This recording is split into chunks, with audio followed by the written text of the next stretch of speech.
भाई लोग ये देखिए, गाना आने से पहले ही गाना वायरल हो चुका है। राम जाने, जी हाँ, खेसारी लाल यादव का आप लोगों को पता होगा कल एक बहुत ही बवाल गाना आने वाला है मनसा रिकॉर्ड्स इंटरटेनमेंट से।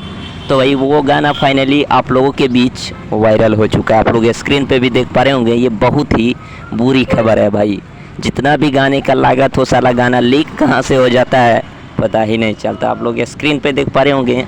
हमने भाई कल ही पूरा गाना को सुन चुके हैं। पूरा ऑडियो रिलीज हो चुका है यूट्यूब के किसी भी एक से एक चैनल में भाई। 0 सब्सक्राइबर वाला चैनल में ऑडियो गाना लीक हो चुका है। लीक कहाँ से हो जाता है भाई? ये फैंस का क्रेज है ना, कम हो जाता है अगर गाना लीक हो गया तो। खैर तैयार रहिए, कल पूरा वीडियो सॉन्ग आप लोगों को देखने को मिलेगा। फिलहाल अपडेट यही था कि गाना भाई कल ही से पूरा मार्केट में लीक हो चुका है। कैसे हो जाता है इसमें तो कुछ कह नहीं सकते।